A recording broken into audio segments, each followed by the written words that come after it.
Так больше жить нельзя, думала Алла, прижимая к себе годовалого сынишку. Заснула она только под утро. Вечером Борис опять пришел поздно и опять пьяный. Всю ночь были семейные разборки, муж угомонился только в 4 утра. Засыпая с первыми лучами солнца, вся в слезах и с разбитой губой, Алла приняла важное решение: надо уходить из дома, бежать подальше от этого человека и от этого места. Как ее вообще угораздило выйти замуж за него, она помнит плохо. Вышла из детского дома, как из тюрьмы, идти некуда, родных нет, дома нет, она в полном неведении. В тот самый момент на ее пути и попался Борис. Его перед самой свадьбой бросила невеста. Видимо, уже что-то поняла про своего будущего мужа и вовремя успела сделать шаг назад. Борис поклялся себе, что назло бывший женится на первой встречной. Вот Алла ему и подвернулась в самый неподходящий для нее момент. Они стали жить гражданским браком. У Бориса была своя однокомнатная квартира, и он проживал в ней один. Он вообще был один, у него не было никого, как и у Аллы, и она подумала, что они родственные души. Наивная и доверчивая, она потянулась к взрослому мужчине. Ей казалось, что именно здесь она найдет защиту и покой. Алла еще не знала, в какую ловушку она угодила. Сначала все было неплохо, девушка нашла работу, зарплата была небольшая, но она была рада и такой. Борис вполне неплохо зарабатывал, и вдвоем всего хватало. Девушка решила, что ей повезло, и она вытащила счастливый билет. Первое время Борис был заботливым и внимательным, видимо, держался из последних сил, но он превращался в монстра, когда в его организм попадала хоть капля алкоголя. А алкоголь в его жизни стал появляться все чаще. Потом к этому бедствию добавились еще и карты. Оказалось, что ее сожитель игрок, причем игрок со стажем. Сперва он это все тщательно скрывал, потом почти все, что Алла зарабатывала, он спускал на алкоголь и карты. Она уже несколько раз намеревалась уйти, но Борис стоял на коленях, плакал, умолял остаться и слезно обещал, что больше такое не повторится. Но за одним последним разом наступал другой, потом третий, а потом она узнала, что беременна. На аборт денег не было, да она даже и не думала о таком исходе. Детей девушка очень любила и хотела стать мамой. Борис очень обрадовался такой новости, что скоро станет отцом. Он поклялся Але, что теперь все будет по-другому. Пару месяцев в их доме действительно была гармония, но потом Борис как с цепи сорвался, как будто хотел наверстать упущенное. Глядя на то, как живут другие, она не ждала благостей всего мира к своим ногам. И если до рождения сына Борис никогда не поднимал на нее руку, то с рождением малыша он стал ее бить и находил для этого любые предлоги, как будто вымещал на ней злость за все свои неудачи. Алла лежала в постели с закрытыми глазами и вспоминала слова Бориса, которые он сказал ей накануне вечером, что сегодня он проиграл ее в карты какому-то мужику, которого видел в первый раз. Так что собирай вещи, из завтрашнего дня ты чужая жена, вечером за тобой придут. Она не могла поверить в такое. Уточнять, что будет с их сыном, она даже не попыталась, потому что для нее уже было все ясно. Завтра их с Мишуткой здесь не будет. Утром ее разбудил грохот бутылок и крик мужа. «Ты плохая хозяйка! Ты плохая мать!» Правда, найдя остатки алкоголя, он немного подлечился и снова завалился спать. Малыш начал капризничать, и Алла, взяв ребенка на руки, вышла из квартиры и захлопнула за собой дверь. Что же делать теперь? Возвращаться нельзя. Купив пирожок и молоко, они позавтракали в парке.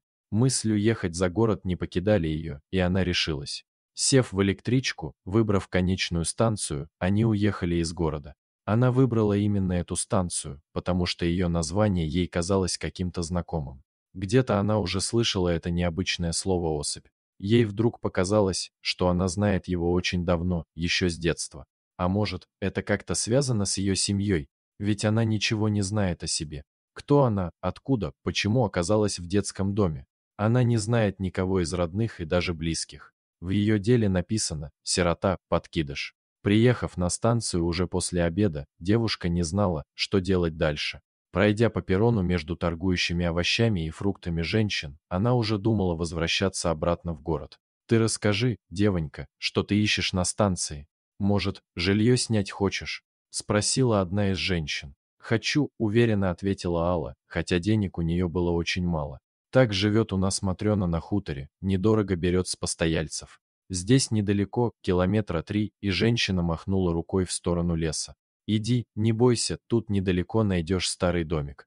Алла подхватила сына и хотела что-то расспросить у этой женщины, только ее уже не было.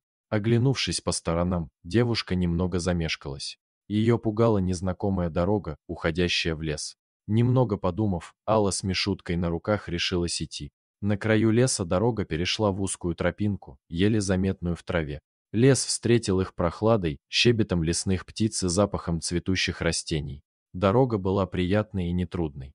Мишутка на руках у мамы уснул сладким сном. В какой-то момент тропинка раздвоилась, и Алла не знала, куда идти. Пошла направо, даже сама не зная почему. Она уже шла примерно час, а лес все не заканчивался, и хутора не было видно, да и тропинки тоже. Руки онемели от тяжести. Она поняла, что устала и заблудилась.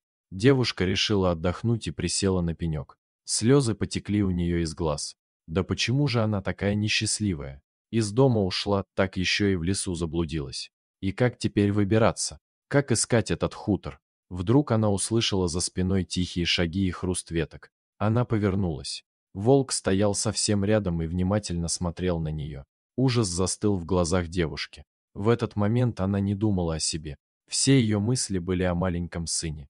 Но волк не собирался на нее нападать, скорее наоборот, он звал ее куда-то за собой.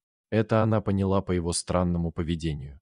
Он то уходил, то снова возвращался на прежнее место. Терять уже было нечего, и Алла пошла за животным. Вскоре они вышли к той самой развилке, где она неправильно свернула направо. Волк пошел по другой тропинке, и девушка последовала за ним. Вскоре показалась полянка, а на ней вдалеке виднелся дом. Волк вошел во двор и направился к большой просторной будке. Это, видимо, было его жилище. Алла постучала в дверь, но никто не отозвался. Тогда она потихоньку вошла в дом. «Вы комнату снять хотите?» Она услышала за спиной приятный женский голос и повернулась. Женщина качнулась и чуть не упала в обморок, но вовремя схватилась за дверной косяк. «Галочка, детка!» Сама вернулась в родной дом. «Как ты нашла дорогу? Вы меня знаете?» Удивилась Алла. «Меня волк сюда привел, а я в лесу заблудилась». «А это кто?» И она показала на фотографию на стене. Через час она уже знала о себе все. В 90-е ее отец встал на пути какого-то очень влиятельного человека, и тот пообещал жестоко отомстить его семье. Девочку выкрали, а отца убили. Мама ее не вынесла такого горя и наложила на себя руки. Это ее фото висит на стене, вы похожи друг на друга, как две капли воды.